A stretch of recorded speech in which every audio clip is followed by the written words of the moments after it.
Sai excellence classes से प्रकाश sir आप लोगों के सामने एक बार फिर से प्रश्नावली 3 का कुछ बेसिक लेकर आया हूँ, जिसके ज़रिए हम प्रश्नावली 3 के सवाल करेंगे।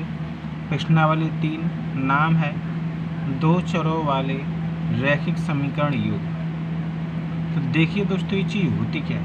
नंबर 1 अपना पहला पॉइंट है कि दो चरों वाले रैखिक समीकरण ax plus by plus c बराबर 0 का प्रत्येक हल x y इस समीकरण को निरूपित वाली रेखा के एक बिंदु के संगत होता है। नंबर 2 वह समीकरण जिसको ax plus by plus c बराबर 0 के रूप में निरूपित किया जा सकता है, जहाँ a b c वास्तविक संख्याएं हैं और a और b दोनों शून्य नहीं है।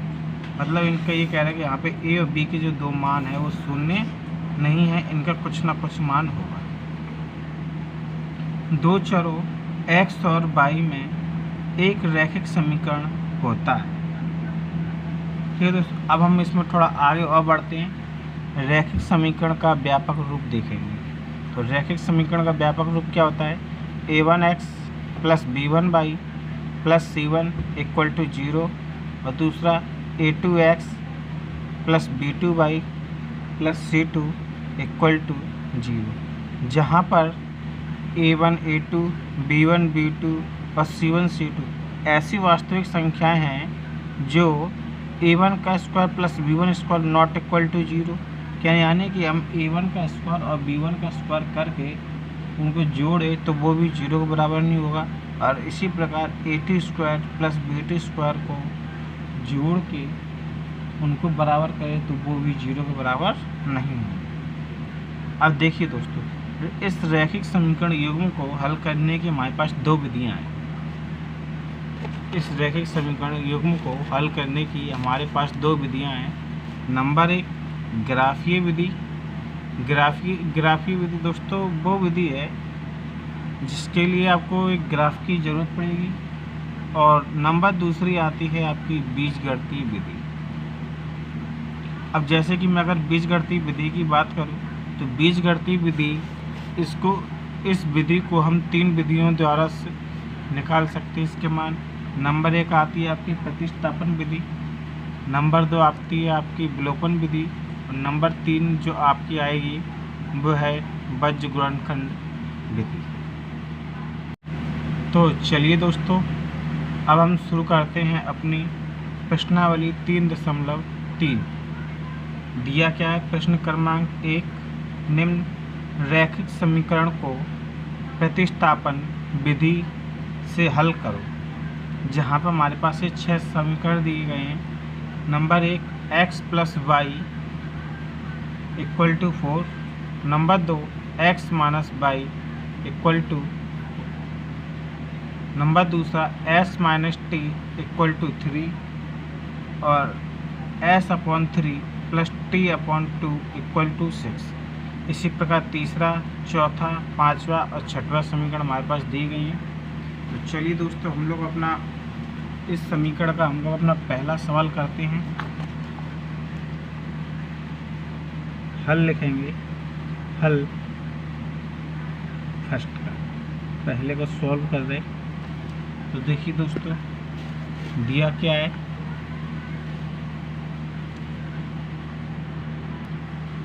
तो चलिए दोस्तों, दिया है पहला समीकरण x plus Y equal to 14, और दूसरा समीकरण दिया है x minus Y equal to 4। ये हमारा समीकरण 1 हो गया, और ये हो गया हमारा समीकरण नंबर 2। अब हम इनको सॉल्व कैसे करेंगे?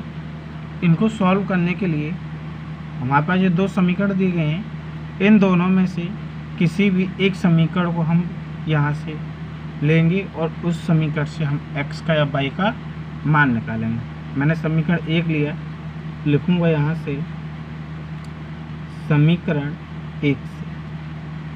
तो समीकरण 1 दिया है x प्लस वाई बराबर 14 दिया है आपका, जैसे कि अगर मैंने यहाँ से अगर बाई का मान निकाला, यहाँ से अगर मैंने एक्स का मान निकाला तो बाई को मैं बराबर की दूसरी तरफ लेके जाऊँगा और ये बाई बराबर की दूसरी तरफ जाके हो जाएगा माइनस का, यानी X equal to 14 minus Y, और ये बनेगा हमारा समीकरण नंबर 3। अब हमें करना क्या है, जैसे हमारे यहाँ पे समीकरण 3 निकला, इस समीकरण 3 को ऊपर जो ये दो समीकरण थे उनमें से एक को हमने यूज में ले लिया, एक समीकरण बचा, इस x का मान हम बचे हुए समीकरण यानी कि समीकरण नंबर 2 में रखेंगे। कैसे लिखेंगे, x का मान समीकरण 2 में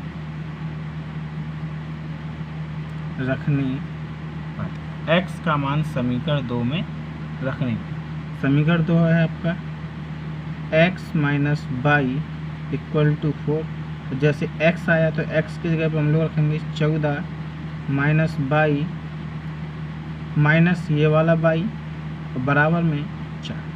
देखो प्लस के 14 दूसरी तरफ जाएंगे तो वो माइनस को जाएंगे और ये दोनों संख्याएं जुड़ के हो जाएंगी माइनस, माइनस माइनस 2 बाई और प्लस के 14 इधर आके होगा माइनस के, यानी प्लस के 4 और माइनस के 14, माइनस के 2 बाई और प्लस के 4 में से हम माइनस के 14 घटाएंगे तो हमारे पास माइनस का 10 मिलेगा, माइनस से माइनस कट जाएगा, 2 को हम बटे में पहुंचाएंगे, यानी बाई बराबर 10 बटे 2 और 2 का भाग जब 10 में देंगे तो ये हमारा लगभग 5 बार चला जाएगा, यानी बाई बराबर हमारे पास वैल्यू कितनी आएगी 5। तो जैसे ही हमारे पास ये वैल्यू इसकी जो 5 आती है दोस्तों, जैसे ही हमारे पास इसकी जो वैल्यू 5 आई थी, इस वैल्यू को हम समीकरण नंबर 3 में पुट करेंगे।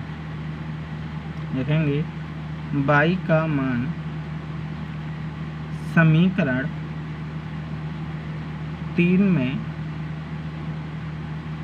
रखने, जब समीकरण 3 में रखेंगे बाई का मान तो समीकरण 3 को रखो x बराबर 14 माइनस बाई, और जैसे ही ये बाई आया हम लोग बाई का मान रख लेंगे x equal to 14 minus Y का मान 5 और प्लस के 14 में से माइनस के 5 घटाएंगे तो x की वैल्यू 9 निकल कर आएगी, यानी कि हमारे पास जो आंसर आया वो x बराबर 9 आया और बाई बराबर 5। हमारा ये सवाल नंबर पहला सॉल्व। तो चलिए दोस्तों अब हम 3.3 का पहले का दूसरा सवाल करते हैं। लिखा है s माइनस 3 इक्वल टू 3 और s upon 3 plus t upon 2 equal to 6।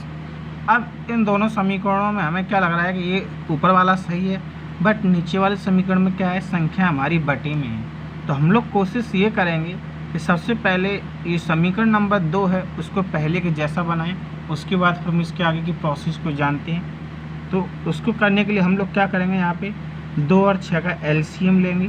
तो 2 और 6 का यहाँ पे जो एलसीएम होता है वो हो जाएगा, 2 और 3 का जो एलसीएम हो जाएगा वो होगा हमारे पास 6। अब 3 का भाग हम 6 में देंगे तो 2 बार जाएगा और 2 का हम अगर s में गुणा करेंगे तो ये हो जाएगा 2s प्लस, इसी प्रकार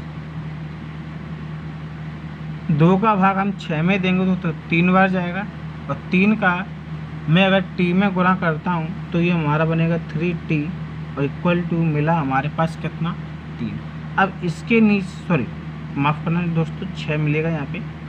अब इसके नीचे अपनी मर्ज़ी से मैं 1 रखूँगा और यहाँ पे मैं कर लूँगा आप कैंची गुणा, क्रॉस मल्टीप्लिकेशन। अगर 1 का गुणा मैं अगर इसमें करूँगा तो 2s प्लस 3t और 6 6 36, ये आपका इक्वेशन फर्स्ट और इसको बना दिया मैंने इक्वेशन नंबर सेकंड। अब हम जैसे हम लोगों ने समीकरण नंबर पहला किया था, जैसे हम लोगों ने सवाल नंबर पहला किया उसी प्रकार से हम लोग सवाल नंबर दूसरा सॉल्व करेंगे। तो देखिए दोस्तों, जब हम दूसरा सवाल सॉल्व करेंगे तो दूसरे सवाल को सॉल्व करने का सेम हमारे पास वही दोनों है। चाहे तो हम इक्वेशन फर्स्ट को सॉल्व कर सकते हैं या इक्वेशन सेकंड को। तो मैं ज़्यादातर बच्चों को मैं यही सलाह दूंगा कि आप लोग इक्वेशन फर्स्ट को सॉल्व करो। क्यों? यहाँ पे हम अगर देखेंगे, यहाँ पर ना तो s के साथ गुणा में कोई संख्या लिखी हुई है और ना ही t के साथ कोई संख्या लिखी हुई है गुणा में। अगर कोई संख्या ना हो इनके साथ गुणा में तो हम हमेशा 1 मानेंगे, ठीक है। तो जिससे क्या है, इसका गुणा करना आसान रहेगा और सॉल्व करना भी सही रहेगा थोड़ा। लिख रहे हैं समीकरण 1 से, तो s minus T equal to 3। जैसे यहाँ से अगर s का मान निकाला तो मैं t को दूसरी तरफ पहुँचाऊँगा, तो माइनस का t दूसरी तरफ आगे किसका हो जाएगा, ये प्लस का।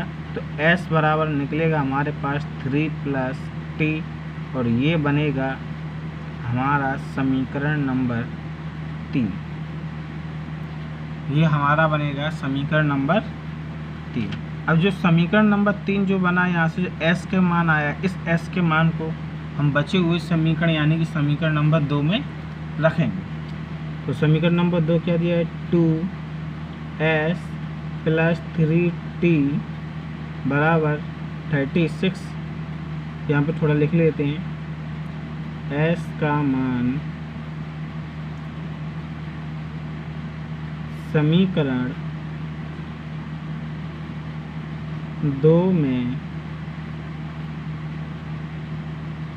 रखने पर, ठीक है। तो 2s प्लस 3t बराबर कितना मिला हमारे पास, 36।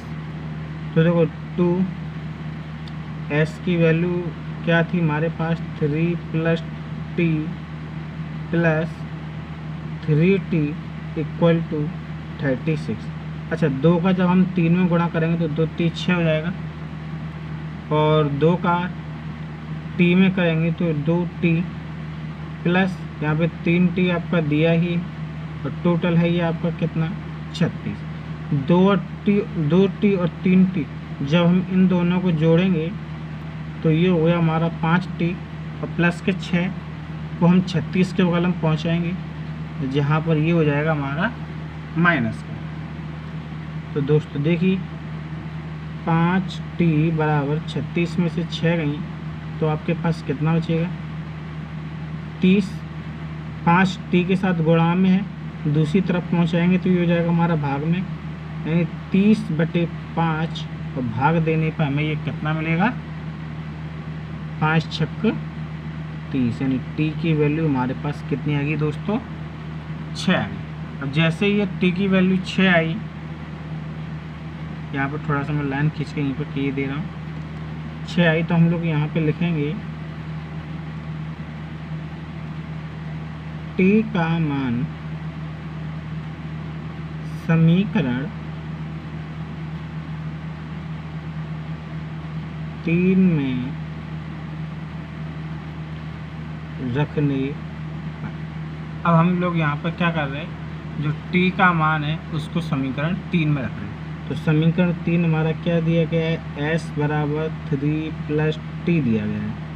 तो s equal to 3 plus t का मान रखा 6, टोटल कितने हो गए, s बराबर 6 और 3 9, यानी कि हमारे यहाँ पे जो वैल्यू निकल के आई है क्या, s बराबर 6 निकल के आई है और s बराबर 9 निकल के आई है और t बराबर 6 वैल्यू निकल के आई। यह हमारे आंसर होगा।